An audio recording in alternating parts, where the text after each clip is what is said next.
Surprise online learning centre में आप लोगों का स्वागत है।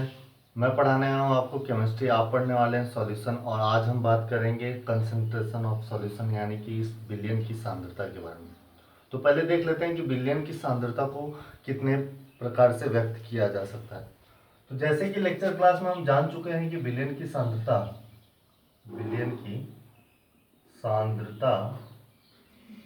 को व्यक्त करने की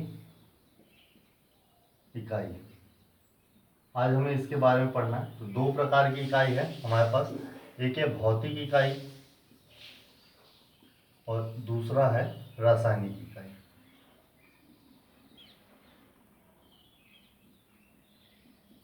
तो ये दो इकाई है हमारे पास। भौतिक इकाई की अगर मैं बात करूं तो यहाँ पे हमारे पास जो है चार सामने आते हैं। भार प्रतिशतता, जिसे हम W/W से प्रदर्शित करते हैं, भार प्रतिशतता यानी W/W। दूसरा है आयतन प्रतिशतता, जो कि है V/V, इसे प्रदर्शित किया जाता है V/V से। और तीसरा है अपना जो है भार आयतन प्रतिशतता, भार आयतन प्रतिशतता, जिसे हम प्रदर्शित करेंगे W/V से। और चौथा आता है ppm में सांद्रता, ppm में सांद्रता। इसी तरीके से रासायनिक इकाई को देखिए कितने भागों में बांटा गया है। ग्राम प्रति लीटर में सांद्रता, ग्राम प्रति लीटर में सांद्रता। नंबर 2 आता है इसका जो है मोलरता, और नंबर 3 आता है इसका नॉर्मलता। नंबर 4 पे रखते हैं मोललता, और नंबर 5 पे रखते हैं मोल प्रभाज।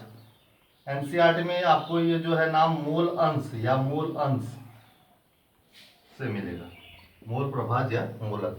तो आज हम जो है इन 9 प्रकार की जो है विलयन की सांद्रता यानी कि इनकी इकाइयों को हम जो है समझेंगे। तो एक एक करके समझेंगे, और एक एक करके समझने से पहले मैं आपको बताऊंगा कि कैसे हम जो है डिफिनीशन क्रिएट करते हैं। देखिए, अगर आपको परिभाषा बनाना नहीं आता, आपको फार्मूला तो पता रहता है, फार्मूला याद करना बहुत ईजी है, एकदम देख के ही पता चल जाता है। लेकिन समस्या होती है सबको जो है फार्मूला मतलब उसके डिफिनेशन क्रिएट करने में। तो आज मैं थोड़ी सी एक टिप्स देने वाला हूँ आपको। ये टिप्स शायद आपके लिए हर एक सब्जेक्ट में काम करेगी, चाहे वो फिजिक्स हो चाहे वो केमिस्ट्री हो। अब आपको जो है यहाँ क्या करना है कि जब भी कोई फार्मूला क्रिएट करना है तो जो अपना इक्वल टू होता है यानी बराबर, इसके दाईं तरफ और बाईं तरफ यानी लेफ्ट हैंड साइड में अगर मान लेते हैं ए है तो राइट हैंड साइड में केवल बी ही रहना चाहिए, इसके अतिरिक्त आपको कुछ नहीं रखना है। तो हमारा फॉर्मूला जनरेट कैसे होगा, जैसे कि बी इसको जैसे ए बराबर बी हो गया तो हम इसे कह सकते हैं कि बी ही ए कहलाएगा या बी ही ए कहलाता है। यह फॉर्मूला हमारा क्या है, ये डिफिनीशन क्रिएट होता है इस तरीके से, जैसे कि बी को ही ए कहते हैं। ठीक है, अभी आपको समझ में नहीं आ रहा, अब मैं थोड़ा सा इसे और लंबे में ले चलता हूं। जैसे a बराबर B/C है, तो इसके लिए हमें क्या करना होगा, C बराबर 1। हम कहेंगे यदि C बराबर 1 हो जाए तो B जो है A कहलाएगा। एकदम सिंपल है कि अगर C 1 हो जाए तो B A के बराबर हो जाएगा, या C अगर 1 हो जाएगा तो B को ही A कहेंगे, या C 1 हो जाएगा तो B ही A कहलाता है। एकदम बहुत ही सिंपल सा है। जैसे अगर मैं कहूँ कि भाई A = B × C/D, तो हम यहाँ कहेंगे यदि D बराबर 1 तथा C बराबर 1 हो जाए तो बी ही क्या कहलाएगा, ए कहलाएगा। बहुत ही आसान है, ऐसा मतलब बहुत कठिन नहीं है। जैसे मैं कहूं कि ए बराबर B/D × 100 है, सपोज ए बराबर B/D × 100 है, तो हमको क्या करना है, ए को बी के बराबर करना है। ए को बी को बराबर करने के लिए हमें डी को कितना रखना होगा, 100। अगर डी 100 हो जाएगा तो 100 कट जाएगा, तो हम कहेंगे यदि डी बराबर 100 हुआ तो बी ही क्या कहलाएगा, ए कहलाएगा। बहुत ही ईजी है, बहुत ईजी, बहुत ही आसानी से हम जो है इसे समझ सकते हैं। तो इसके लिए जो है हमें ये चीजें ध्यान रखना होगा कि हमें दाईं तरफ और बाईं तरफ के पक्षों को जो है क्या करना है, बराबर करना है। ये टॉपिक याद रखना। तो हम भार प्रतिशतता शुरू करेंगे एक एक करके। मैं उम्मीद करता हूं कि आपने ये नोट कर लिया होगा कि भाई विलयन की सांद्रता को व्यक्त करने की दो इकाइयां हैं, और एक इकाई जो है भौतिक इकाई कहलाती है, और दूसरी इकाई जो है रासायनिक इकाई कहलाती है। भौतिक इकाई में जो है कितने पार्ट आते हैं, 4 पार्ट आते हैं, और रासायनिक इकाई में 5 पार्ट आते हैं। एक एक करके फिर नंबर 1 हेडिंग डालेंगे आप भार प्रतिशतता, यानी अब हम शुरू करेंगे भार प्रतिशतता से कि किसे भार प्रतिशतता कहा जाता है। इसका रोल यहीं खत्म हुआ। तो नंबर 1 है हमारा क्या, भार प्रतिशतता। यहाँ पे मैं बहुत ही इंपॉर्टेंट बात आपको बताना चाहता हूँ।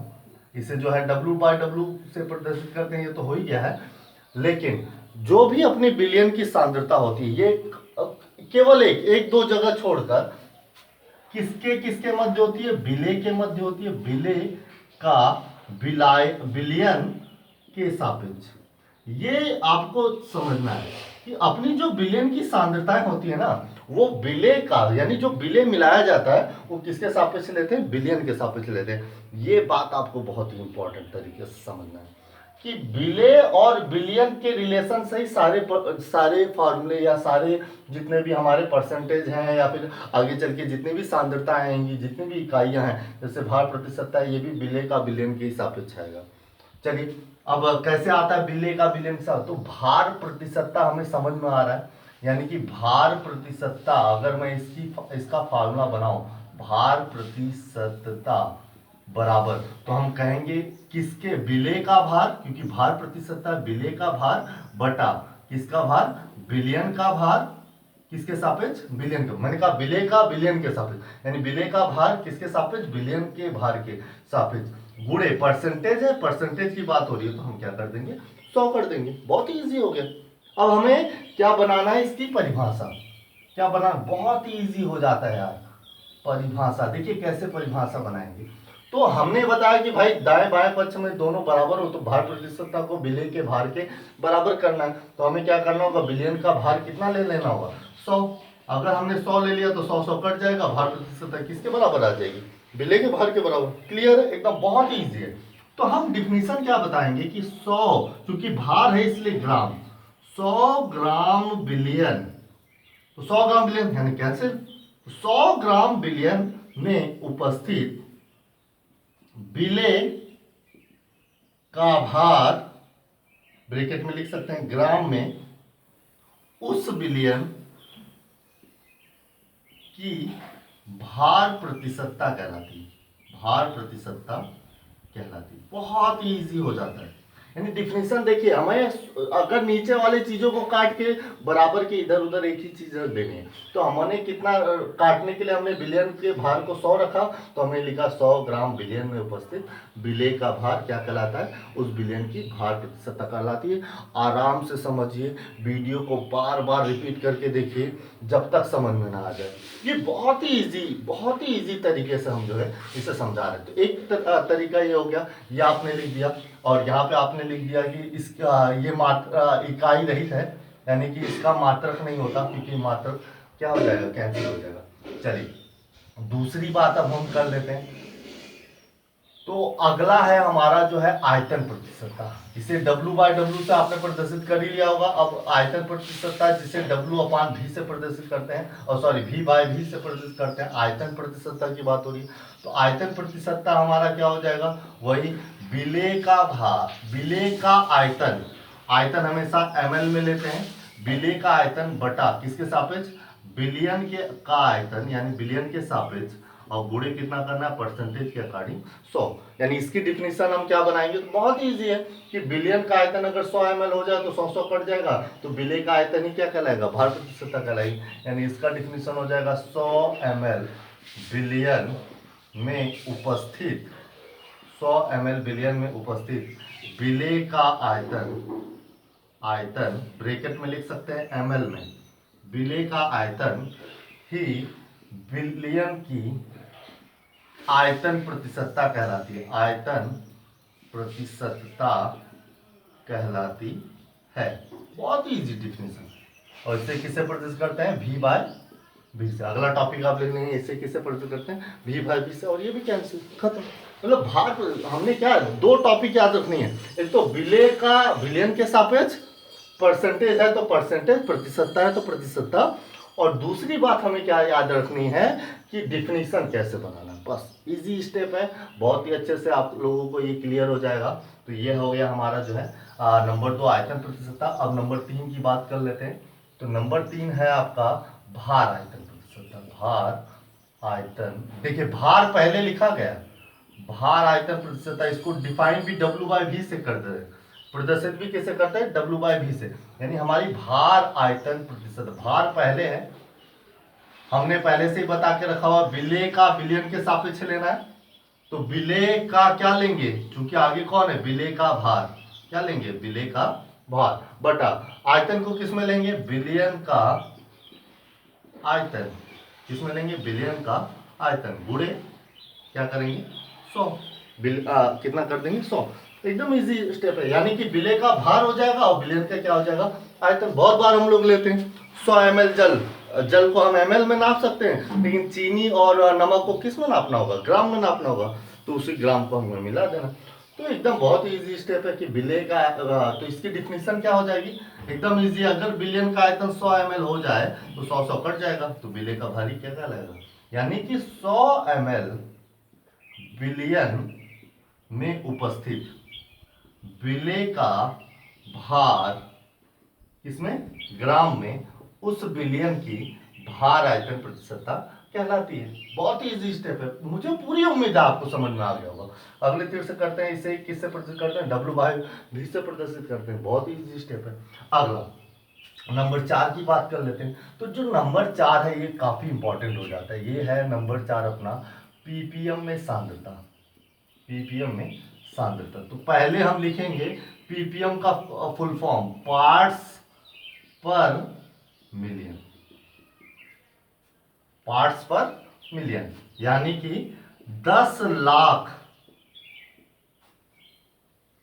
लाख में हिस्सा या भाग, इस तरीके से कहते हैं कि 10 लाख में कितना भाग। तो हम पीपीएम में सांद्रता, तो जो परसेंटेज हम निकाले थे उसी परसेंटेज की जगह क्या हो जाएगा, 10 लाख। 10 लाख को ही हम 10 की घात क्या कहते हैं, 6 कहते हैं। अब इसमें ध्यान रखना होगा कि इसमें ml भी हो सकता है, और मतलब आयतन भी हो सकता है और भार भी हो सकता है। यानी पीपीएम में सांद्रता क्या हो जाएगा, पीपीएम में सांद्रता बराबर किसके सापेक्ष, मतलब विलेय का, कुछ भी विलेय की मात्रा ले लेते हैं, क्योंकि यहाँ पे ml में भी हो सकता है और भार में भी हो सकता है, या संख्या में भी हो सकता है, नंबर्स में भी हो सकता है, विलेय की संख्या भी लिख सकते हैं। तो विलेय की संख्या किसके सापेक्ष, विलियन की संख्या के सापेक्ष। हम यहाँ मात्रा ले रहे हैं भाई, मात्रा कुछ में भी हो सकता है, संख्या भी हो सकता है, भार ग्राम में भी हो सकता है, और आयतन ml में भी हो सकता है, ये याद रखें। और गुणे कितना करेंगे हम, 10 की घात 6, वेरी गुड। यानी विलेय का विलियन के सापेक्ष। डिफिनीशन क्या बनेगी, 10 लाख विलियन की मात्रा के सापेक्ष विलेय की मात्रा ही पीपीएम में सांद्रता कहलाती है। बहुत ही इजी स्टेप है, 10 लाख विलियन की मात्रा के सापेक्ष विलेय की मात्रा ही उस विलियन की पीपीएम में सांद्रता कहलाती है। इजी, इस तरीके से हमारा जो है भौतिक इकाई खत्म होता है। अब हम आगे क्या बात करेंगे, अब हम बात करेंगे रासायनिक इकाई की। और रासायनिक इकाई में नंबर 1 आता है किसकी, मोलरता। मैं फिर से बता रहा हूँ, क्लास 11th में हम लोगों ने इसे पढ़ ले लिया है, बहुत इजी स्टेप हो जाता है। मोलरता का जो पहला वर्ड है, तो देखिए रासायनिक इकाई में है ना, हमें क्या करना है, मोल के संदर्भ में बात करनी है। तो मोल और तुल्यांक का नॉलेज आपको होना चाहिए। अगर नॉलेज नहीं है तो कमेंट करके बताइए, मैं मोल और तुल्यांक पर बहुत ही स्पेशल एक वीडियो बना सकता हूँ। अगर आप लोग कहेंगे कि सर बताइए हमें जो है मोल और तुल्यांक के बारे में और बहुत सारी अच्छी सी जानकारियाँ दीजिए, तो मैं बिल्कुल उसके बारे में बताऊंगा। फिलहाल अभी आते हैं, तो विलियन की मोलरता, विलियन की मोलरता। अभी विलियन की मोलरता जिसे हम किससे प्रदर्शित करते हैं, ध्यान दीजिएगा, कैपिटल एम से प्रदर्शित किया जाता है। तो विलियन की मोलरता क्या होगी, विलेय का विलियन के साथ मैं पहले ही बता रखा हूं। तो विलेय के मोलों की संख्या, यहां मोल आएगा, मोलों की संख्या बटे विलियन का आयतन, आयतन किसमें, लीटर में, विलियन का आयतन किसमें, लीटर में। अगर आप इसे चाहें तो आप ये भी लिख सकते हैं कि भाई विलेय के मोलों की संख्या बटे बिलियन का आयतन एमएल में भी लिख सकते हैं, बस बशर्ते आपको क्या करना होगा, गुणे कितना करना होगा, 1000, क्योंकि भाई ये लीटर में रहेगा या तो एमएल में रहेगा। अब डिफिनीशन कैसे बनाएंगे, किसी भी आधार पे, पहले वाले के आधार पर डिफिनीशन बनाना है तो बिलियन के 1 लीटर बिलियन में उपस्थित विलेय के मौलिक संख्या ही बिलियन का की मोलरता कहलाती है। एकदम सिंपल हो गया। अगर इसके हिसाब से डिफिनीशन बनाना है तो यहाँ 1000 होना चाहिए, 1000 क्या, एमएल, तो 1000 एमएल बिलियन के आयतन में उपस्थित विलेय के मोलों की संख्या ही क्या कहलाती है, बिलियन की मोलरता कहलाती है। यानी परिभाषा हमारी क्या हो जाएगी, मैं कुछ भी, मैं 1 लीटर या 1000 ml बिलियन में घुले हुए, मैं ऐसे भी डिफिनेशन, घुले हुए विलेय के मोलों की संख्या ही, मोलों की संख्या ही बिलियन की क्या कहलाती है, बिलियन की मोलरता कहलाती है। बहुत ही इजी हो गया, कहलाती है। इसे किससे प्रदर्शित करते हैं, कैपिटल एम से प्रदर्शित करते हैं। फिर अगले तीर से लिखेंगे, देखिए कितने स्टेप लिखना है, डिफिनेशन लिख दिया, फिर हमने अगले तीर से लिखा, इसे कैपिटल एम से प्रदर्शित करते हैं। फिर अगले तीर से हम लिखेंगे इसका मात्रक या इसकी इकाई, इसका मात्रक क्या होता है, मोल प्रति लीटर होता है। क्या होता है, मोल प्रति, हिंदी में भी लिख सकते हैं, बटा भी लगा सकते हैं, मोल प्रति लीटर होता है। तो ये हमारा हो गया मोलरता के संदर्भ में। अब विलेय के मोलों की संख्या को हम W/m कहते हैं, यानी भार बटा अणुभार। ये आपको स्पेशली जो है स्पष्ट करना होगा, यानी आते रहना चाहिए, ठीक है। चलिए, अब ये तो मोलरता के संदर्भ में बात हो गई। अब हम आ जाते हैं किसके लिए, नॉर्मलता के लिए आ जाते हैं। तो अगला स्टेप है हमारा जो है नॉर्मलता, और मैंने कहा कि नॉर्मलता को जो है तुल्यांक के संदर्भ में जो है जानना होगा, ठीक। तो नॉर्मलता क्या है भाई, बिलियन की, इसे कैपिटल आंसर यानी नॉर्मलिटी हो जाएगा, तो बिलियन की नॉर्मलता, इसे क्या कहेंगे, विलेय के मोलों की, और माफ करिएगा नॉर्मल संख्या, यानी कि विलेय के तुल्यांकों की संख्या बटे बिलियन का आयतन लीटर में। अब आप लीटर की जगह मैंने बता रखा हुआ है कि आप एमएल भी कर सकते हैं, तो एमएल करने के लिए आपको कितने से गुणा करना होगा, 1000 से। यानी आप इसे ये भी लिख सकते हैं कि विलेय के तुल्यांकों की संख्या बटे बिलियन का आयतन एमएल में लिखेंगे। अगर एमएल में लिखेंगे तो गुणा हमें कितने से कराना होगा, 1000 से। पहले वाले के अकॉर्डिंग में हमें 1 लीटर करके डिफिनीशन बनाना होगा, दूसरे के अकॉर्डिंग में 1000 करेंगे, तभी 1000 कटेगा, तभी विलेय के तुल्यांकों की संख्या क्या कहलाएगी, बिलियन की नॉर्मलता कहलाएगी। यानी इसका डिफिनीशन क्या हो जाएगा हमारा, इसका डिफिनीशन हो जाएगा 1 लीटर या 1000 ml बिलियन में उपस्थित भी लिख सकते हैं या घुले हुए भी लिख सकते हैं। तो बिलियन में घुले हुए विलेय के मोलों की संख्या, विलेय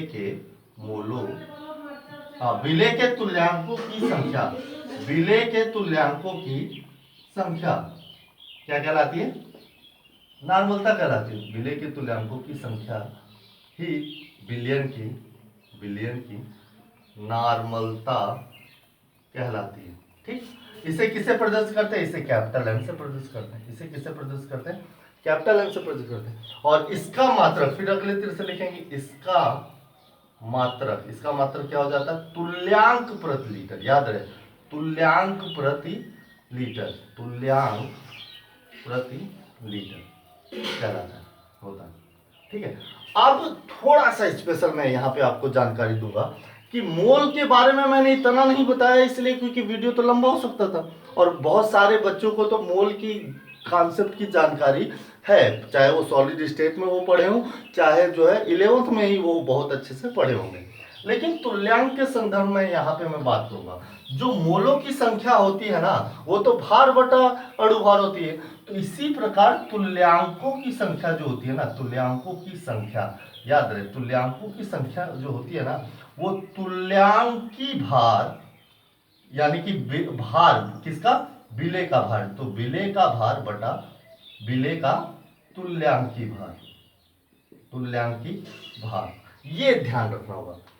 यानी कि अगर हम NaOH ले रहे हैं तो NaOH का 10 ग्राम अगर हमने लिया सपोज, तो उसके लिए तुल्यांकों की संख्या कितनी होगी, तो NaOH का भार है 10 ग्राम बटा NaOH का तुल्यांकी भार, यानी NaOH का जो अणु भार होता है वो जनरली आपको पता है कितना होता है 40, और बटा H और OH की संख्या ही क्या कहलाती है, तुल्यांकी मतलब 40 बटा हमें क्या करना होगा, उतने संख्या में कर देना होगा, तो जितना भी हम करेंगे वही हमारा क्या आ जाएगा, तुल्यांकी भार आ जाएगा, यानी यहाँ रखेंगे 40 और यहाँ रखेंगे 0.25। देखिए तुल्यांकी भार जो होता है ना, यहाँ पे हम लिख सकते हैं तुल्यांकी भार, ये वास्तव में अणु भार बटा यन होता है, अणु भार बटा यन, और यन हमारा क्या हो सकता है, बहुत सारी चीज हो सकती है। जैसे अगर मैं उम्मीद करूंगा कि आप लोगों को अगर नहीं आता है तो कमेंट करके जरूर बताएं, मैं स्पेशल तुल्यांक और मोल के प्रति बहुत ही अच्छे से एक अच्छी वीडियो बना दूंगा जो आपको बिलियन के इस फार्मूले को समझने में और आसानी कर देगा और इसके न्यूमेरिकल को सॉल्व करने में आसानी कर देगा। तो मैं चाहूंगा कि आप लोग कमेंट करके हमें बताएं कि आपको इस विषय में टॉपिक्स पर जो है चाहिए कि नहीं चाहिए। तो यह हमारा क्या क्या हो सकता है, यह हमारा होता है अम्ल की क्षारकता हो सकती है, क्षार की अम्लता हो सकती है, तुल्यांक क्या कह सकते हैं इसको, जो है संयोजकता हो सकती है, त्यागे गए इलेक्ट्रॉनों की संख्या हो सकती है, ग्रहण किए गए इलेक्ट्रॉनों की संख्या हो सकती है, ऑक्सीकरण संख्या में परिवर्तन हो सकता है, और या फिर उस पर उपस्थित चार्जेस हो सकता है। ये यार बहुत सारे प्रकार में हो सकता है, इसको यूज हम अलग अलग तरीके से कर सकते हैं। तो ये तो था हमारा जो है नॉर्मलता के संदर्भ में, कि हमें नॉर्मलता के संदर्भ में क्या क्या लिखना है। ठीक है, चलिए अब हम आगे बात कर लेते हैं। अगला टॉपिक, यानी कि हमने रासायनिक इकाई में मोलरता पढ़ लिया, नॉर्मलता पढ़ लिया, और नंबर 3 अब हमें क्या पढ़ना है, जो है ग्राम प्रति लीटर में सांद्रता, ग्राम प्रति लीटर में सांद्रता।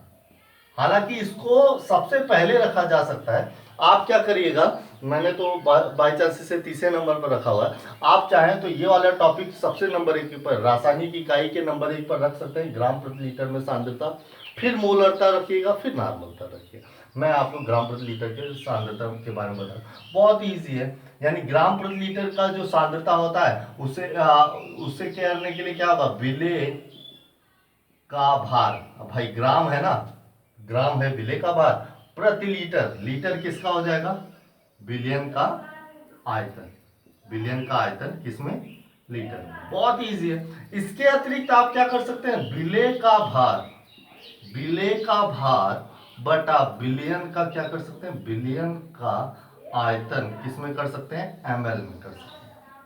गुणे करना पड़ेगा आपको 1000, क्योंकि लीटर को चेंज किया हमने ml में, तो 1000 से बटा करना, और 1000 कहां चला जाएगा, ऊपर चला जाएगा।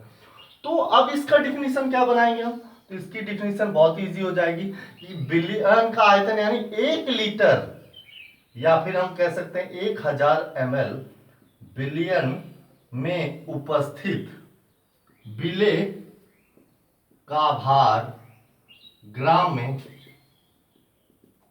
ब्रैकेट में लिख देंगे ग्राम में, उस बिलियन की ग्राम प्रति लीटर में सांद्रता कहलाती है। बहुत इजी हो गया। अब इसका मात्रक क्या होता है, तो इसका मात्रक यही है, ग्राम प्रति लीटर में सांद्रता का भी मात्रक क्या होता है, ग्राम प्रति लीटर होता है, इसका मात्रक होता है ग्राम प्रति लीटर। बहुत इजी स्टेप है।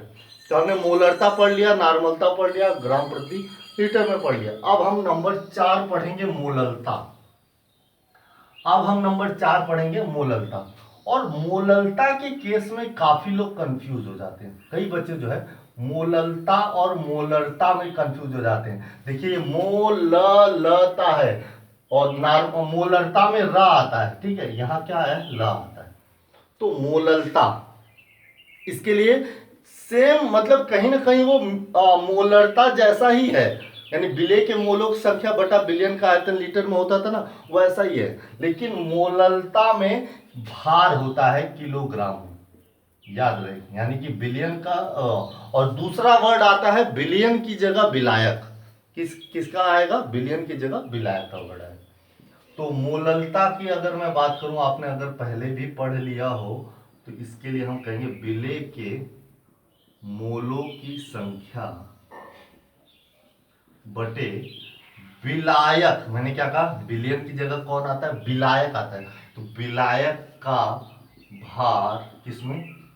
किलोग्राम में। विलायक का भार किसमें? किलोग्राम। अब इसकी जगह हम क्या लिख सकते हैं? तो विलायक का भार ग्राम में भी लिख सकते हैं, यानी विलेय के मोलों की संख्या बटे विलायक का भार ग्राम में। उसके लिए हमें क्या करना होगा? गुणे 1000 से करना होगा। सेम डिफिनीशन, क्या डिफिनीशन बनाएंगे? 1 किलोग्राम या 1000 ग्राम, यानी 1 किलोग्राम या 1000 ग्राम विलायक द्वारा घोले गए। क्योंकि विलायक हमेशा घोलने का कार्य करता है, तो यहाँ डिफिनीशन आप विलायक में उपस्थित भी लिख सकते हैं।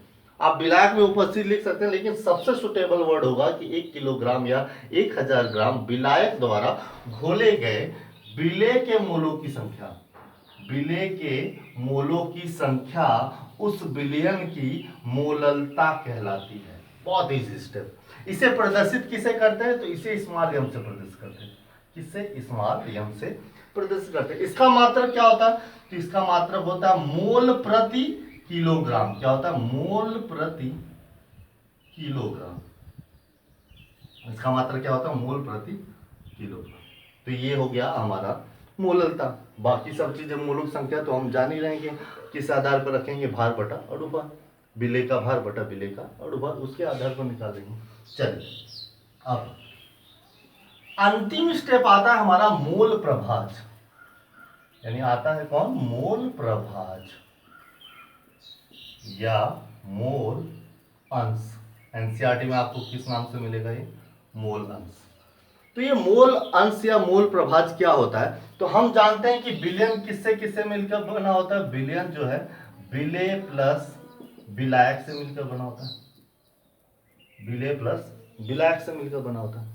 तो विलयन जो विलेय और विलायक से मिलकर बना होता है, तो इसके मोलों की संख्या स्मॉल एन ले लेते हैं, और विलायक के मोलों की संख्या क्या ले लेते हैं? कैपिटल एन ले लेते हैं। तो विलयन का जो मोल प्रभाज होगा वो क्या होगा? वो सापेक्ष लेना होगा भाई, अलग अलग। विलेय का मोल प्रभाज और विलायक के मोल प्रभाज अलग अलग, कि यानी कि विलयन में किस घटक का हमें मोल प्रभाज ज्ञात करना है।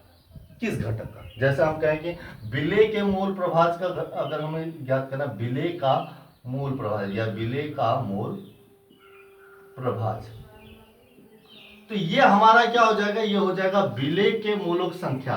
क्या होगा? स्मॉल एन बटा विलयन में उपस्थित समस्त घटक एन प्लस कैपिटल एन, यानी कि विलयन में उपस्थित समस्त घटकों के मोलों की संख्या का योगफल। विलेय का मोल प्रभाज क्या कहलाता है? कि विलेय का मोल प्रभाज कहलाता है विलेय के मोलों की संख्या विलयन के मोलों की विलयन में उपस्थित कुल घटकों के मोलों की संख्या के सापेक्ष अनुपात ही क्या कहलाता है? विलेय का मोल प्रभाज कहलाता है। फिर से डिफिनेशन सुन लेंगे कि विलयन के समस्त घटकों के मोलों की संख्या विलेय के मोलों की संख्या के सापेक्ष ही क्या कहलाता है? विलेय का मोल प्रभाज। और दूसरा तीसरे तरीके से क्या डिफिनेशन बना सकते हैं कि विलेय का मोल प्रभाज यह प्रदर्शित करता है कि विलयन के समस्त घटकों के मोलों की संख्या के योगफल के सापेक्ष विलेय का मोल प्रभाज कितना है? ये भी हम दिखा सकते हैं। तो विलेय का मोल प्रभाज हो गया हमारा एन अपान एन प्लस कैपिटल है। अगर मैं बात करूं कि विलयन का मोल प्रभाज, विलयन का मोल प्रभाज, तो वो हो जाए माफ करिएगा विलायक का, विलयन का नहीं, विलायक का मोल प्रभाज। तो विलायक का मोल प्रभाज तब हमें विलायक के सापेक्ष निकालना पड़ेगा कि विलायक के मोलों की संख्या बटा विलयन में कुल घटक दो हैं, विलेय और विलायक, इनके मोलों की संख्या का योगफल। तो ये हो गया हमारा जो है विलायक का मोल प्रभाज, यानी capital N upon small N plus capital N. ठीक। अब हो सकता है कि हमारे विलयन में 4 घटक हो, कई घटक हो सकते हैं। हमने क्या कहा, कई घटक हो सकते हैं। जब कई घटक उपस्थित होंगे तो उसमें भी जैसे कहेंगे कि ए का मूल प्रभाज क्या होगा, मूल प्रभाज, तो हम कहेंगे कि ए के मोलों की संख्या, ए के मोलों की संख्या बटा उस विलयन में कौन कौन है, A B C dot dot dot D, कुछ भी होता है, तो इन समस्त मोलों की संख्या का योगफल, यानी कि सबके मोलों की संख्या का योगफल। यानी अगर 4 घटक है तो जिस घटक का मूल प्रभाज हमें ज्ञात करना है उसे ऊपर रखना है और बाकी चारों के मोलों की संख्या का योगफल कहाँ करना है, नीचे कर दो। तो ये एक बात हमें ध्यान रखना, जैसे 3 घटक हुआ, 4 घटक हुआ, 5 घटक हुआ, तो उसके लिए इंडिविजुअल हमें निकालना पड़ेगा, वो मोलों की संख्या ऊपर हो जाएगी, बाकी समस्त जितने भी लोग हैं उसमें ए भी इंक्लूड होगा। जैसे विलय में यन ऊपर है तो नीचे भी यन है, विलायक में कैपिटल एन ऊपर है तो कैपिटल एन नीचे भी है, मतलब उसको भी इंक्लूड करते हुए जितने लोग उस घटक में उपस्थित हैं उन सबका योगफल ही क्या हो जाएगा, मूल प्रभाज हो जाएगा। क्लियर। अच्छा, अगर विलय और विलायक ही हैं तो अगर हम कहें कि चलिए विलय का मूल प्रभाज, विलय और विलायक इन दोनों का जो मूल प्रभाज है अगर उसे जोड़ दें, अगर उसे जोड़ दें तो क्या होगा, अगर उसे जोड़ देते हैं तो n upon n plus capital N plus capital N upon small N plus capital N. LCM दोनों का बराबर है यन प्लस कैपिटल एन, तो ऊपर वाले क्या हो जाएंगे, जुड़ जाएंगे। ऊपर भी वही आया यन प्लस कैपिटल एन और यन प्लस कैपिटल एन, तो दोनों कट गया और इसकी वैल्यू क्या आ गई, 1 आ गई। यानी हमें क्या समझ में आया कि जो विलय का मूल प्रभाज और विलायक के मूल प्रभाज का योगफल होता है वो किसके बराबर होता है, हमेशा 1 के बराबर होता है। यानी अगर किसी केस में आपने विलय का मूल प्रभाज ज्ञात कर लिया तो आपको विलायक के मूल प्रभाज ज्ञात करने के लिए फार्मूले की जरूरत नहीं पड़ेगी, आपको क्या करना है, विलायक के मूल प्रभाज में से 1 घटा देना। बहुत ही इजी एग्जांपल है, जैसे विलय का मूल प्रभाज 0.334 आया, 0.334 आया, तो आपको क्या करना है, विलायक के मूल प्रभाज 1 में से उसे घटा देना है, तो यानी विलायक का मूल प्रभाज हो जाएगा 0.666। बहुत इजी से, यानी 1 में से जब घटा देंगे तो कितना हो जाएगा, 0.666। तो इस तरीके से हम जो है मूल प्रभाज क्या कर लेते हैं, निकाल लेते हैं। तो उम्मीद करता हूँ आप लोगों को ये वीडियो बहुत ही अच्छे तरीके से समझ में आ गया होगा। अब हमारा जो टाइम हो चला है वो करीब 9 बज गए हैं, यानी करेक्ट हमारा 9 बज रहा है इस समय, और मैं मैसेज छोड़ने जा रहा हूँ। क्लास 12th का मैसेज जो है मैं छोड़ने जा रहा हूँ आप लोगों के सामने। उसके बाद जो है हम अपनी वीडियो यहीं समाप्त करेंगे। यहाँ पे हम जो है मैसेज गए और हमारा जो वो था, यहाँ पे हम लिखेंगे कि जो हमने कल होमवर्क भी दिया हुआ था, हमने कल कौन सा होमवर्क दिया हुआ था, यानी कि उसे हम क्या करेंगे, कॉपी करके सेंड कर दे दें और यहाँ पे लिख देते हैं कि होमवर्क हमारे पर्सनल नंबर पर भेजें। होमवर्क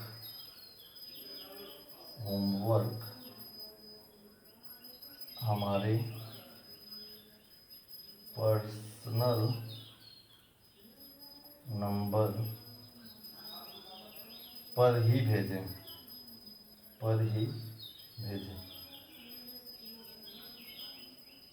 यहाँ पे हमने ये टाइप किया,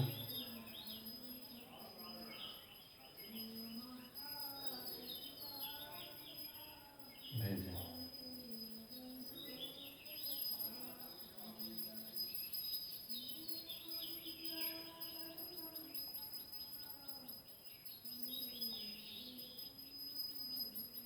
और अटेंडेंस जो है कब तक लगाएं, केवल 15 मिनट में, यानी 15 तक आप अटेंडेंस लगा सकते हैं। और यहाँ से मैंने क्या किया, ग्रुप इन्फो में जाकर देखिए ओनली एडमिन को ऑल पार्टिसिपेट कर दिया। यहाँ से आप लोगों को समझ में आ गया, देखिए। और जैसे ही हमने किया तो टाइपिंग शुरू हो गई है बच्चों की। और इस तरीके की क्लास अगर आप लोग भी लेना चाहते हैं, अगर क्लास 12th में है और आप पढ़ना चाहते हैं हमारे साथ, देखिए कितने सारे बच्चे डायरेक्ट लाइव जुड़े रहते हैं और तुरंत इंतज़ार करते रहते हैं कि कब 9 बजेगा और कब जो है क्लास हमारी स्टार्ट होगी। और सारे बच्चे जो है देखिए हमें अभी करीब 20 सेकेंड भी नहीं हुआ कि बच्चों की जो है अटेंडेंस की जो है झड़ी वो लग गई है पूरी तरीके से। तो अगर आप लोगों को भी इस तरीके की क्लासेस में जुड़ना है, चाहे आप कोई भी क्लास में और कोई भी सब्जेक्ट और कोई भी टॉपिक्स पढ़ना चाहते हो, चाहे वो आप नर्सरी से, मैं तो आपके कह रहा हूँ कि अगर आपके बच्चे नर्सरी से इंटर तक हो, या फिर वो बीएससी में हो, या फिर वो बीकॉम में हो, या फिर वो वनडे एग्जाम की तैयारी करना चाहते हैं, तो आप हमारे platform surprise online learning centre से जुड़ सकते हैं। सरप्राइज ऑनलाइन लर्निंग सेंटर से आप जुड़ सकते हैं। कॉन्टैक्ट नंबर है हमारा 7607047480।